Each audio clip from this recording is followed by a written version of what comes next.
ডাকসু নেত্রী ফাতেমা তাসনিম জুমা একটি ঘোষণা দিয়েছেন।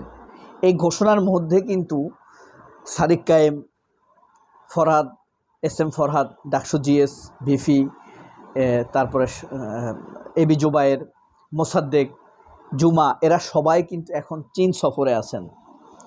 তো জুমাও একটি ফেসবুকে স্ট্যাটাস দিয়েছেন এবং সাদিক কায়েম একটি ফেসবুকে স্ট্যাটাস দিয়েছেন এই 10-12 ঘন্টা আগে। সাদিক কায়েম কী লিখেছে আপনাদেরকে সেটা শোনাই। তারা চীনের বিজ্ঞান ল্যাবগুলো দেখিয়েছেন, সংরক্ষণাগারগুলো দেখিয়েছেন, অগ্রগতি, বিজ্ঞান যাত্রার অগ্রগতি দেখিয়েছেন এবং কালচারাল সেন্টার তারা পরিদর্শন করেছেন। সেখানে এই ঘটনাটি মূলত ঘটেছে। সবচেয়ে গুরুত্বপূর্ণ যে জিনিসটি তারা পরিদর্শন করেছেন, মাইক্রোচিপ, যেটা গোপনীয়তার ক্ষেত্রে ব্যবহার করা হয়ে থাকে মোবাইল কম্পিউটারে। চীনের প্রযুক্তিগত উৎকর্ষ সচক্ষে দেখার সুযোগ হয়েছে আজ চীন সফরের অংশ হিসেবে। ডাকসুর প্রতিনিধিবৃন্দ Zhongguancun science park, Z park, Huawei এবং ম্যাকডি পরিদর্শন করেন। হুয়াই বুঝছেন, হুয়াই একটা ফোন ছিল না? হুয়াই তো শুধু ফোন কোম্পানি না, তাদের ফোন আছে, তারপরে মোবাইলের টাওয়ার আছে। মোবাইলের টাওয়ার গেলেও কিন্তু হুয়াই বানায় পৃথিবীতে, আর কোরিয়া বানায়। তো হুয়াইটা বেশি চলে আর কি। এখন আমেরিকা বিরোধিতা করার কারণে হুয়াই একটু কমে গেছে, তবে পৃথিবীতে এখনও তারা 1 নম্বর, মানে অনেক উপরে। তো হুয়াই যাদের অত্যাধুনিক মডেলগুলোর মাধ্যমে সুষ্ঠু নগর পরিকল্পনা, এআই চালিত ডিজিটাল ক্লাসরুম, বন্দর ব্যবস্থাপনা, মডার্ন ট্রাফিক সিস্টেম সহ আধুনিক সমস্যার সমাধানে প্রযুক্তির চরম উৎকর্ষ তুলে ধরে। অন্যদিকে ডিজিটাল সিকিউরিটি ও ফেস আনলক প্রযুক্তি পথিকৃত ম্যাকভি কীভাবে বৈশ্বিক প্রযুক্তি নিয়ন্ত্রণ করে তা দেখানো হয়। তো সেই অভিজ্ঞতাটা হলো মূলত জুমারটা বলছি পরে। ব্যক্তি জীবন থেকে নগর জীবন, প্রতিটি ক্ষেত্রে প্রযুক্তির সঠিক ব্যবহারের মাধ্যমে সব জটিল সমস্যারই সহজ সমাধান সম্ভব।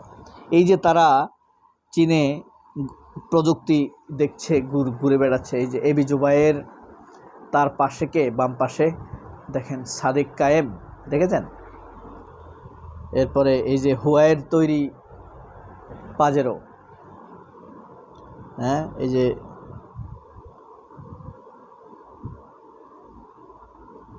এই যে চীনে সাদিক কায়েমের পুরো টিম।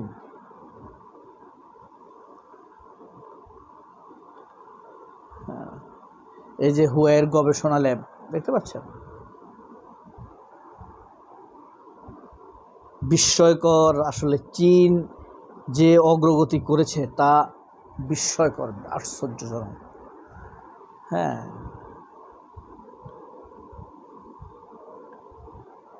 সাদেক কায়েম হুয়াই সেন্টারের বাইরে।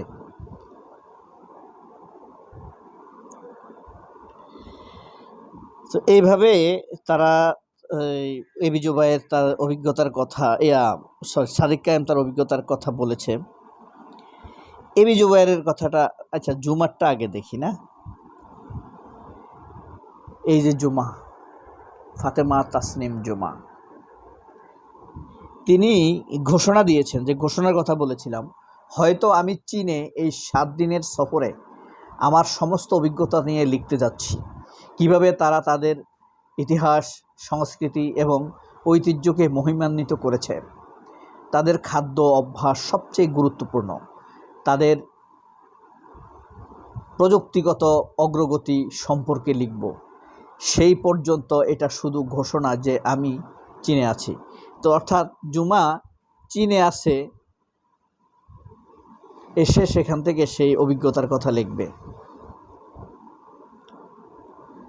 আফসোস, চায়না এম্বাসি নিয়ে গেল, কিন্তু সভাপতি সহ না হওয়া বিপি যাইতে পারল না। হ্যাঁ, বিশ্ববিদ্যালয়ের প্রশাসন তোমাকে কি দায়িত্ব দিয়েছে? এটা বলছে কাকে জানেন? আবিরকে। আফসোস, সহসভাপতি প্রার্থী হয়ে জিততে না পারা ভিপিকে নিল না। তো বিশ্ববিদ্যালয় প্রশাসন তোমাকে কি দায়িত্ব নিয়েছে? তুমি কি আবিরকে নিতে পারলা না? আবিরের আক্ষেপ আছে, দেখবেন আবির এটাকে কেন্দ্র করে আবার মারাত্মক সাইবার অ্যাটাক করবে। বিএনপির সাইবার টিম হলো একটা বলদ টিম। তাদের কাছে যদি আপনি জিজ্ঞেস করেন তারেক রহমান, জাইমা রহমান, জুবাইদা রহমানকে নিয়ে আওয়ামী লীগ কীরকম প্রোপাগান্ডা চালিয়েছে, কতগুলো প্রোপাগান্ডা চালিয়েছে, সেই কোনো হিসাব আপনি বিএনপি সাইবার টিমের কাছে পাবেন না। আমি চ্যালেঞ্জ দিলাম, আমার কাছে আছে। তারেক রহমানকে নিয়ে প্রথম আলো কতগুলো বাজে নিউজ করেছে, আমার কাছে আছে। বেগম খালেদা জিয়াকে নিয়ে কতগুলো প্রোপাগান্ডা চালিয়েছে, আমার কাছে আছে। খালেদ মহিউদ্দিন নিজের নামে তারেক রহমানের বিরুদ্ধে প্রথম আলোতে কয়টা নিউজ করেছে, আমার কাছে আছে। এরা পাবে না, কারণ এরা আসলে ধান্দাবাজ, বুঝছেন। চীনের ডায়েরি লোড হচ্ছে, আপনার অভিজ্ঞতা পড়ার জন্য অপেক্ষায় আছি। আম্মু, আপনাকে দেখে ভালো লাগলো। ফাতেমাকে, তাসনিমকে অনেকে গালাগালি করে, বুঝছেন। এই ছাত্রদল ছেলেরা, ছাত্রলীগের ছেলেরা, ভারতের টিম তো আছেই। তা এবি জুবায়েরকে চিনেন, যাকে নাকি সবাই গালি দেয় মবস্টার বলে? আমার কাছে খুব ভালো লাগে, দুর্দান্ত সাহসী, খুব সাহসী সে। মিথ্যা কথা বলে। ছাত্রলীগের মতো খারাপ তো হইতে পারে নাই, ছাত্রদলের মতো তো স্যাঁচরা হইতে পারে নাই। আর ছোট মানুষ সে, 22-23 বছর বয়স, জুমারও ছোট বয়সে।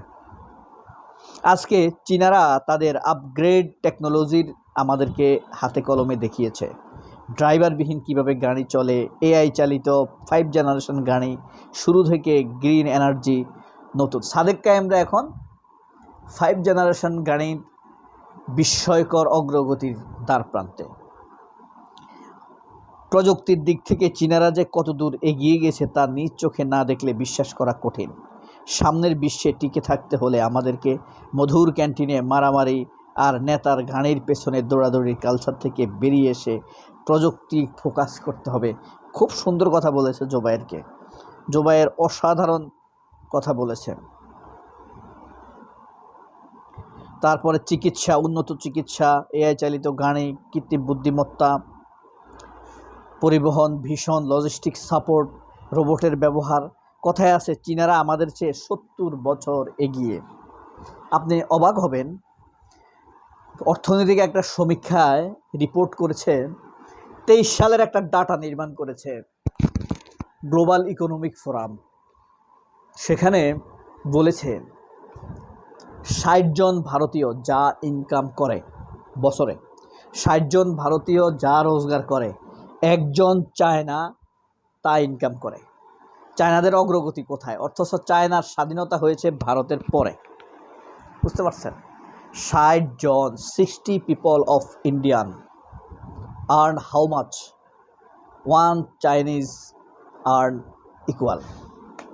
একজন চাইনিজ সেই পরিমাণ ইনকাম করে। আরেকটি মজার তথ্য দেই, 23 সালের ডাটা যেহেতু দিয়েছে, 23 সালে চায়না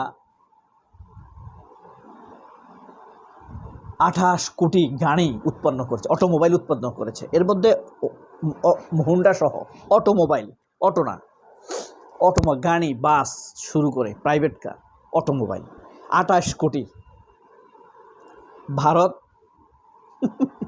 53 লক্ষ, 56 ভাগের 1 ভাগ।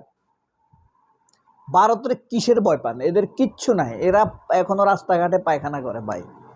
এদের নাম শুনলে মানে গন্ধ আসে। আমি তো গেছি ভারতের কি অবস্থা দেখছি। এদের ওই বম্বে টম্বের কিছু শহর কেন্দ্রিক অঞ্চলে একটু ডেভেলপড হয়েছে, এই ঢাকার মতো একটা মানে একটা হজবরল নেশা। কারণ এদের চিন্তাই হইল খারাপ, কেমনে ওই দেশ দখল করবে, কেমনে এদের ডিস্টার্ব দিবে, কেমনে সীমান্তে মানুষকে। আর চায়নারা সবাইকে হ্যাপি রেখে অগ্রসর হচ্ছে। আল্লাহ হাফেজ, আসসালামু আলাইকুম।